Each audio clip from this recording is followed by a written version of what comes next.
আশরাফ থানভী রহমাতুল্লাহ উনি বলেন যে হ্যাঁ হ্যাঁ ওলামায়ে কেরাম তলাবায়ে এজাম, আপনি ভালো করে খেয়াল রাখেন, যদি কেউ সুফি হতে চান অন্য কোনো দরবারে যান, যদি বুজুর্গ হতে চান অন্য কোন দরবারে যান, যদি কেউ মানুষ হতে চান তাহলে আসেন আমি মানুষ গড়ার চেষ্টা করব। যদিও আমার শায়েখের বরকতে আমি মানুষ হতে পারি নাই, মানুষ গড়ার কৌশলটা আমি জানি। এত বড় মানুষ হওয়ার পরেও উনি বলেন যে আমি মানুষ হতে পারি নাই, মানুষ গড়ার কৌশলটা আমি জানি। এই জিনিসটা আমরা হালকা করে দেখছি, এরকম না।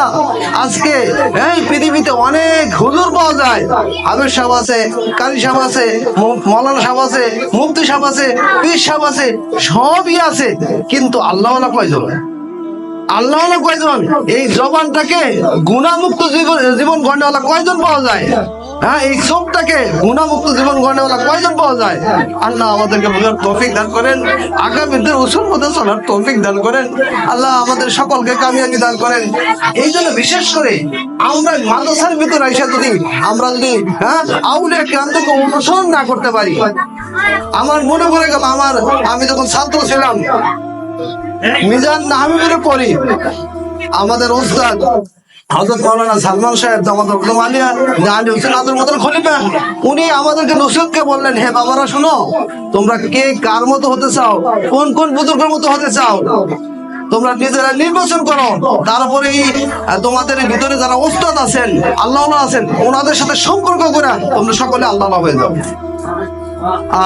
বুঝতাম না কিছুই, হয়তো বা হুজুরের চাপে পড়েই বলতেছিলাম যে হুজুর আমি তো হাফিজ হুজুরের মতো হতে চাই, আশরাফ থানভীর মতো হতে চাই। কিন্তু হঠাৎ করে আমাদের মেহের মোহতামে আমাকে জিজ্ঞাসা করলেন, এই বাবা তুমি যে কি কার মতো হতে চাও বলছিলা? তো বললাম তো হাফিজ হুজুরের মতো হতে চাই, আশরাফ থানভীর হুজুরের মতো হতে চাই। তো ওনার মতো হতে চাও, ওনার কোনো জীবনী আছে তোমার কাছে? বলে না তো। পরে ওনার লাইব্রেরি থেকে জীবনী দিলেন, বা আসরের পরে একটু মোতালা করো, তোমার ভিতরে কি কি অপরাধ আছে, দোষ আছে, এগুলা কোন ওস্তাদের কাছে লিখিত ভাবে পরামর্শ নেও। আল্লাহ আমাদের সেই তৌফিক দান করেন। সেই ওস্তাদের কাছে মাঝে মাঝে লাগতাম, হযরত আমার তো গোসা অতিরিক্ত, আমাকে পরামর্শ দেন। চিঠির ভিতরে খুব সুন্দর ভাবে পরামর্শ দেন, বাবা তুমি এই করবা, এই করবা, এই করবা। আমার ভিতরে গীবত আছে, গীবতের পরামর্শ দেন। উনি এইভাবে কি করলেন, লিখিত ভাবে ইসলার চিঠি হিসাবে দারোয়ান দিয়া কামরা পৌঁছায় দিচ্ছেন, যে ওনার হাতে পৌঁছায় দাও।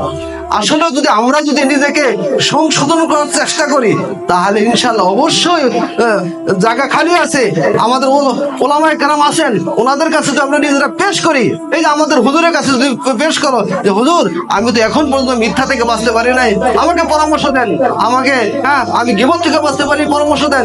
তুমি ছাত্র অবস্থায় যদি এইভাবে যদি পরামর্শ নিয়ে চলো, একদম সেই হাফিজ হুজুর আমাদের উত্তরসূরি তুমি হতে পারবা, শামসুল হক রহমাতুল্লাহ উত্তরসূরি হতে পারবা, আশরাফ থানভী উত্তরসূরি হতে পারবা। আর যদি আউলিয়া কেরামদের থেকে দূরে থেকে ভাষা চলো, হয়তো বা তুমি হাফেজ হইবা, হুজুর হইবা, মুফতি সাহেব হইবা, হয়তো বা পীর সাহেব হয়ে যাইতে পারো, কিন্তু গুনাহ থেকে বাঁচা সম্ভব হবে না। আল্লাহ আমাদের বুঝার তৌফিক দান করেন, আল্লাহ আমাদেরকে মাফ করে দেন। এই জন্য গুনাহ থেকে বাঁচা 100% আমাদেরকে সতর্ক থাকা দরকার। আর বাকি হলো আমাদের যারা মা বোনেরা আছেন, গার্জেন কত আছেন, আমাদের সন্তানের জন্য, আমাদের ছেলের জন্য দোয়া করা দরকার। ভোর রাতে বিভিন্ন সময় দোয়া করতে, আল্লাহ আমার এই সন্তান দ্বারা আমি যাতে আমার এই সন্তানকে হাফিজ হুজুর বানাইতে চাই, বড় বীর আব্দুল কাদের জেলানি বানাইতে চাই, আশরাফ থানভী বানাইতে চাই। এই যে আমাদের কিছু মেহনত করা দরকার আছে, ভোর রাতে দোয়া করা দরকার আছে। মাঝে মাঝে এই ছাত্রদের দেয়া নিজের হাতে কিছু দান সদকা করা, বিভিন্ন ভাবে তাদেরকে উৎসাহিত করা। আমরা যদি নিজেরা চেষ্টা করে তৎপর হই তাহলে হতে পারে আমার এই বাচ্চাটা আল্লাহ দরবারে কবুল হবে। কথা বুঝে বলেন, মাদ্রাসা দিলাম আর আমি সবকিছু আশা করলাম, এটা হতে হয় না। এই জন্য আমাদেরকেও চেষ্টা করতে হবে, বিশেষ করে গার্জেনের পক্ষ থেকেও গুনাহ থেকে বাঁচার চেষ্টা করা এবং আল্লাহর কাছে দোয়া করা, আল্লাহ আমার এই সন্তানটাকে কবুল করে নেন। ভোর রাতে হোক, নামাজের পর হোক, বিভিন্ন সময় হোক, দোয়া করতে করতে একদিন দোয়া কবুল হয়েই যাবে ইনশাআল্লাহ। কবুল হলে সবটাই কবুল হয়ে যাবে। আল্লাহ আমাদের সেই তৌফিক দান করেন, আল্লাহ আমাদেরকে মাফ করে দেন।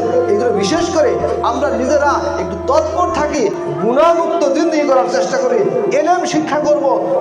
হাদিস শরীফে আছে, মান আমিলা বিমা আলিমা ওয়া রাসূলুল্লাহ ইলমা মা লাম ইয়ালাম, যে ব্যক্তি জানা এলেম অনুযায়ী আমল করে, আল্লাহ পাক তাকে অগাধ এলেমের সম্পদ দান করবেন। এখন আমি তো জানি মিথ্যা বলা মহাপাপ, গীবত করা মহাপাপ, অনিন্দা করা মহাপাপ, হ্যাঁ, মানুষকে কষ্ট দেওয়া মহাপাপ, এটা তো আমরা সকলেই জানি।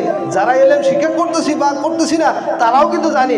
এই এলেমের উপর যে আমরা আমল করতে পারি, আল্লাহ পাক অনেক এলেমের সম্পদ আল্লাহ পাক আমাদেরকে দান করবেন।